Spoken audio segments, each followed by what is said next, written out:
अब इस वीडियो का सबसे मेन हिस्सा मैं आपको बताने जा रहा हूं, जो कि आपको बहुत अच्छे से सुनना चाहिए। हाय, आज के वीडियो में आपको दो इंपॉर्टेंट बातें बताने जा रहा हूं। एक तो ये एग्जाम्स कब आएंगे, कब होंगे और कौन से एग्जाम्स बहुत जल्दी प्रस्तावित हैं, और दूसरा आपको बताने जा रहा हूं किस तरह से आपको तैयारी करके इसी बार में सिलेक्शन लेना है फर्स्ट अटेम्प्ट में। और हम तो हर स्टूडेंट से अपने कहते हैं get selection in the first attempt, तो ये सारी चीजें आपको बताएंगे। तो हाय, मेरा नाम है अक्षय। बिना देर करे शुरू करते हैं इस वीडियो को। देखिए, हमारा जो पेड वाला ग्रुप है ना, उस पर हमने पोल करवाया कि भाई आपको वीडियो नंबर 1 देखना है, वीडियो नंबर 2 पहले हम कौन सा वीडियो अपलोड करें। आधे घंटे पहले मैंने ये मैसेज शेयर करा था और अभी तक मैक्सिमम लोगों ने बोला है कि आप वीडियो नंबर 1 बनाइए पहले। ठीक है, वीडियो नंबर 2 भी मैं बनाऊंगा। आपको बता दूं, ये जो आंटी हैं ये मेरे जाने वाली हैं लखनऊ से, और ये आज संसद भवन अपने किसी काम से पहुंची हैं। और आपको बता दूं, चिराग पासवान जी से इनकी आज बात हो रही है किसी मैटर को लेके। तो मैंने इनसे कहा कि आंटी, जब आप चिराग पासवान जी से बात कर सकते हो तो वहां पे किसी अपने आम आदमी पार्टी के विधायक से या किसी मिनिस्टर से आप पूछो DSSB के बारे में, तो वो जो भी इंफॉर्मेशन हमें मिलेगी वो हम आपको अगले वीडियो में बताएंगे। देखिए, अब मेन पार्ट को शुरू करते हैं वीडियो के, और आपको बताते हैं 2024 और 25 में आने वाली कौन सी वैकेंसीज हैं PRT लेवल की। और देखिए, प्रेस रिलीज में ये सारी चीजें आ चुकी हैं, इसलिए मैं आपको बता रहा हूं। मैं कोई अपनी तरफ से स्पेकुलेशन नहीं कर रहा हूं, किसी की सुनी सुनाई बात पे नहीं जा रहा हूं, क्योंकि न्यूज़पेपर में ये सब आ चुका है, इसलिए मैं आपको बता रहा हूं। सबसे पहली वैकेंसी की अगर हम बात करें तो अभी आते हैं चंडीगढ़ JBT की। अभी इसका एग्जाम हुआ था, 19 स्टूडेंट हमारी अकेडमी से सिलेक्ट होते हैं, लेकिन इसके ऊपर एक कोर्ट केस चल रहा है। लेकिन उससे भी बड़ी बात आप ये देखिए कि चंडीगढ़ TGT और PGT और स्पेशल एजुकेशन में जो एग्जाम हुए थे उसका रिजल्ट भी, उसका भी फाइनल अभी तक रिजल्ट नहीं आया है। तो हम ये मान के चल रहे हैं चंडीगढ़ JBT आने में अभी थोड़ा सा टाइम लगेगा। ठीक है, अभी इस वैकेंसीज को आप कहेंगे कि तुरंत आ जाए 1150, तो मुझे नहीं लगता, क्योंकि JBT पे तो वैसे ही कोर्ट केस चल रहा है और 2 अगस्त को उसकी सुनवाई है। अब हम आते हैं हरियाणा JBT के ऊपर। देखिए, हरियाणा JBT का नोटिफिकेशन है वो आपको नेक्स्ट 2 वीक्स में देखने को मिल सकता है, ऐसा न्यूज़पेपर की कटिंग्स में निकला है। पहली बात तो आपको बता दूं, उसमें सिर्फ HTET वाले अप्लाई कर सकते हैं, लेकिन हरियाणा JBT का जो फॉर्म है वो इस वजह से अटका है, अकॉर्डिंग टू न्यूज़पेपर सोर्सेज, कि उनको पेमेंट गेटवे नहीं मिल रहा है। पेमेंट गेटवे क्या होता है? जब आप फॉर्म भरते हैं तो जब आप पेमेंट करते हैं उसके लिए गेटवे लेना पड़ता है। इतनी बड़ी जब अमाउंट आती है आपके पास, ये चीज नहीं मिल रही है, इस वजह से इसकी वैकेंसी रुकी हुई है। आपको इसकी लगातार तैयारी शुरू कर देनी चाहिए, जो कि हम करवा रहे हैं, और इस वीडियो के एंड में बताते हैं प्रिपरेशन कैसे करनी है। अब बात करते हैं KVS की। देखो, कल रात से मेरे पास बहुत सारे स्टूडेंट्स के मैसेजेस आ रहे हैं लगातार कि सर KVS की तैयारी करवाते हो क्या, सर KVS की वैकेंसीज आ रही है क्या। भाई, तैयारी तो हम करवाते हैं, सारे एग्जाम्स की कंबाइंड तैयारी एक ही फीस के अंदर लाइफ टाइम वैलिडिटी के साथ, वो मैं आपको बताता हूं। लेकिन KVS की वैकेंसी आने की कोई भी न्यूज़पेपर में नहीं है। कई सारे यूट्यूबर्स जो अपनी कोचिंग चलाते हैं, शायद, मैं ये नहीं कह रहा हूं कि पक्का वो ऐसा कर रहे हैं, मैं ये नहीं कह रहा हूं, ठीक है, हो सकता है उनके पास कोई इंफॉर्मेशन हो। भाई, मेरे पास कोई इंफॉर्मेशन नहीं है, हो सकता है कि वो अपने कोर्स को चलाने के लिए या किसी भी वजह से ये बात कह रहे हो। हालांकि KVS की कोई भी जानकारी नहीं है। हाँ, ये एकदम सच्ची बात है कि KVS अपनी वैकेंसी को 3 महीने में पूरा करने के लिए जाना जाता है। ये बात आपने पिछले साल 2023 में देख लिया। ठीक है, तो फिलहाल हमारे पास KVS की कोई जानकारी नहीं है। अगर आती है तो हम आपको बताएंगे, और अगर किसी यूट्यूबर ने ये चीज डाली है तो आप उनसे पूछिए इस न्यूज का सोर्स क्या है। और अगर उनके पास कोई सोर्स नहीं है तो फिलहाल ये सिर्फ एक स्पेकुलेशन है, आ भी सकती है, नहीं भी आ सकती है। अब हम बात करते हैं झारखंड की। झारखंड की 100% 24,000 से लेकर 26,000 तक की वैकेंसीज आ रही है। मैंने कल वाले वीडियो में आपको बताया था, और इसके लिए आपको तैयारी शुरू कर देनी चाहिए। अगर आपका CTET पेपर 1 क्वालिफाइड नहीं है तो JTET आ चुका है, आप उसको भर के उस पेपर को क्वालिफाई कर सकते हैं।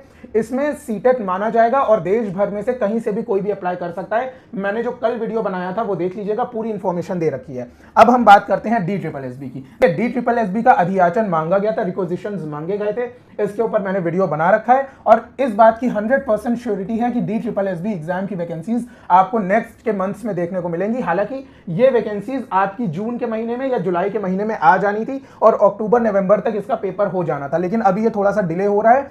किस कारण से डिले हो रहा है वो हम आपको अगले वीडियोस में बताएंगे। ठीक है, अब हम बात करते हैं उत्तराखंड की। जी हां, उत्तराखंड के अंदर भी वैकेंसीज आ रही हैं, और आपको बता दूं, उत्तराखंड में जो हमने प्रीवियस नोटिफिकेशन देखा, देखिए मैं आपको बताता हूं एक बात। झारखंड और उत्तराखंड में एक चीज कॉमन थी कि इसमें डोमिसाइल मांगा जा रहा था, मतलब जो भी कैंडिडेट अप्लाई कर रहा है वो झारखंड का निवासी होना चाहिए और उत्तराखंड का निवासी होना चाहिए इन स्टेट्स में। लेकिन झारखंड ने एक नया नोटिफिकेशन निकाला है जिसमें कि पुरानी जो भी उनकी रूल्स थे उनको विलोपित कर दिया गया है। विलोपित का मतलब उनको कैंसिल कर दिया गया है। ये आप झारखंड की JSSC की जो वेबसाइट है उसके ऊपर ऑफिशियल PDF में पढ़ सकते हैं, ये निकला हुआ है। ठीक है, अब हम बात करते हैं उत्तराखंड की। उत्तराखंड में CTET तो मान्य होता है, सीटेट तो मान्य होता है, लेकिन क्या इसमें भी डोमिसाइल को खत्म किया जाएगा, इसके ऊपर हम वीडियो बनाएंगे जब हमको अथॉरिटीज से कोई जवाब मिलेगा या जब हमारे पास कोई ऑफिशियल जानकारी आएगी। अभी बात करते हैं EMRS की। देखिए MRS और NVS में वैकेंसीज आनी तय हैं, इस बात की पूरी पुष्टि है। लेकिन इसमें सिर्फ TGT और PGT की वैकेंसीज की बात हो रही है, PRT वैकेंसीज की बात नहीं हो रही है, क्योंकि इनमें PRT मेरे ख्याल से नहीं होता है। तो इसमें TGT और PGT की वैकेंसीज की बात हो रही है। अब इस वीडियो का सबसे मेन हिस्सा मैं आपको बताने जा रहा हूं, जो कि आपको बहुत अच्छे से सुनना चाहिए। आप प्रिपरेशन कैसे करोगे, आप अपने दिमाग को कैसे समझाओगे कि मुझे प्रिपरेशन करनी है। आपकी एज हो सकता है 25 से 30 के बीच में हो, या हो सकता है 30 से 35 के बीच में हो, ठीक है। अब ये DSSB में अगर आपको रिलैक्सेशन मिलता है नहीं मिलता, ये सब अपने दिमाग में मत फीड करिए। बिल्कुल भी अपने दिमाग में ये मत डालो कि क्या मुझे करना है क्या नहीं करना है। जितने भी हमारे स्टूडेंट हमारे साथ तैयारी कर रहे हैं उनके लिए भी बता रहा हूं, जो लोग तैयारी नहीं कर रहे हैं उनके लिए भी बता रहा हूं, इंडिया के हर स्टूडेंट के लिए ये बात बता रहा हूं। सुनिए, DSSB जो है ना, जो ये PRT एग्जाम है ना, ये बॉस है जितने भी PRT एग्जाम है। ऐसा मैं क्यों कह रहा हूं, क्योंकि इसके अंदर जो चीजें आती हैं वो 90% हर एग्जाम में आती हैं। 90%, चाहे वो KVS ले लो, चाहे उत्तराखंड ले लो, चाहे यूपी का सुपर टेट। अच्छा, यूपी के सुपर टेट से याद आया, कुछ नहीं बोलना भैया, मुझे कुछ नहीं बोलना उसके बारे में। खैर, अगर हम DSSB की बात करें तो DSSB में आपके पास आता है NIOS, जिसके नोट्स हमने आपको दिए। देखिए, अगर आपको इसकी तैयारी करनी है, नीचे लिंक खोलिएगा, डिस्क्रिप्शन बॉक्स में एक प्लेलिस्ट मिलेगी आपको। क्या मिलेगी? एक प्लेलिस्ट मिलेगी। उस प्लेलिस्ट को अगर आप डे 1 से फॉलो करोगे तो 100% आपको गारंटी दे रहा हूं कि ये पेपर आपका निकल जाएगा। आपको कोई क्लासेस नहीं देखनी है। देखिए, ये सब ऐसी चीजें हैं जिसके लिए मान लो परसेंटेज आ रहा है, मान लो एवरेज आ रहा है, मान लो इंग्लिश की ग्रामर आ रही है। मेरे भाई बताओ, परसेंटेज से एक क्वेश्चन आएगा, उसके लिए आप कितनी क्लासेस अटेंड करोगे, कितने लेक्चर्स देखोगे, कितने क्वेश्चन को सॉल्व करोगे। हम क्या करवाते हैं, आपसे मोस्ट इंपॉर्टेंट क्वेश्चन सॉल्व करवाते हैं, और यही ट्रिक हमारी चंडीगढ़ JBT में काम कर गई थी। सेम टू सेम वही क्वेश्चन आ गए थे जो हमने पढ़ा के भेजे थे। तो आप प्लेलिस्ट में जाइए, डे 1 से आप उसको फॉलो करिए और कुछ मत करिए, ठीक है। NIOS को अगर आपने पूरा कर लिया तो टीचिंग एप्टीट्यूड हो गया और CDP हो गया, ये आपका 100% कंप्लीट। अगर आपका ये 100% कंप्लीट, तो 50% तो आपका काम यहीं खत्म हो गया। 50% तो आपकी जो लड़ाई है वो यहीं पे जीत जाते हैं आप। उसके बाद आपका क्या आता है? उसके बाद आपके पास आता है मैथ्स, रीजनिंग, इंग्लिश, हिंदी, और अगर स्टेट का एग्जाम है तो उत्तर प्रदेश की, झारखंड की, हरियाणा की या चंडीगढ़ की GS, ठीक है, या उत्तराखंड की, ये सारी GS आती है। ये हम आपको प्रोवाइड करते हैं। ये एक एक्स्ट्रा चीज है जो कि आपको पढ़नी है। और अगर हम झारखंड की बात करें तो झारखंड के सिलेबस में पेपर 2 जो है, पेपर 2 है, वो एक्स्ट्रा है, वो आपको पढ़ना है। बाकी आपने देखा ना, बाकी आप देखिए 80 to 90% पेपर आपका सेम टू सेम पैटर्न पे होता है।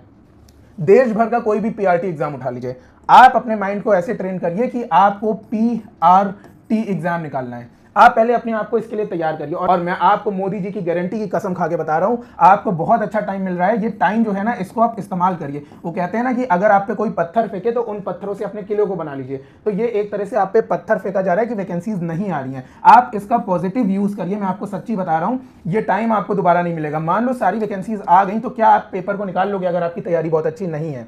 तो मेरे हिसाब से इस टाइम पे आप सिर्फ और सिर्फ PRT के ऊपर फोकस करिए। आप ये मत सोचिए कि मुझे इस शहर का निकालना है या उस शहर का निकालना है। आप स्टेट GS, जितने भी हमारे स्टूडेंट हैं, जितने भी लोग इस बात को सुन रहे हैं, मैं उनको बता दूं, आप स्टेट GS और स्टेट GK को फिलहाल के लिए इग्नोर करिए। यही तो आपका है जो 5% रह जाएगा। बाकी जो आपकी current affairs, history, civics, geography, polity, teaching aptitude, CDP, maths, English, grammar, Hindi, ये सारी चीजें तो सेम रहने वाली है ना। आप उस 90% पे फोकस करिए, 90% पे, और 5% की ये आती है। और जो बाकी बचा आपका 5% का जो एक्स्ट्रा आता है, जैसे झारखंड के पेपर में, वो भी आपका हो जाएगा। आप फिलहाल के लिए ये 10% को ना साइडलाइन कर दीजिए। आप अपने दिमाग को बहुत ही शांति से ये समझा दीजिए कि मुझे सिर्फ PRT की तैयारी करनी है बस, और आपको कुछ नहीं करना है। आपको केवल और केवल PRT की तैयारी करनी है। तो PRT की तैयारी अगर आपकी पूरी हो गई तो बचा ये 10%, ये तो आप कर ही लोगे। और मैं कहता हूं, मान लो ये 10% आपने छोड़ भी दिया एग्जाम के टाइम पे, मैं कह रहा हूं इन 10% में से 10 क्वेश्चन आएंगे, 10 में से आपके 2 भी सही होते हैं, तो आपके पास 90% तो है ना। आपका 90% तो आपको सिलेक्शन दिलवाएगा ना आपका। जो भी बाकी का सब्जेक्ट है, इंग्लिश, हिंदी, कंप्यूटर, ICT वगैरह वगैरह, CDP, टीचिंग एप्टीट्यूड, ये तो आपका करवा ही देगा। तो आपको क्या करना है, इसी वीडियो के डिस्क्रिप्शन बॉक्स में जाइए और DSSB वाली प्लेलिस्ट को खोलिए और उसको डे 1 से सॉल्व करना शुरू करिए। अगर आप PRT एग्जाम की तैयारी कर रहे हो तो आप मेरा यकीन मानिए, जब भी कोई भी पेपर आएगा आप देखेंगे कि मेरी तैयारी पूरी है।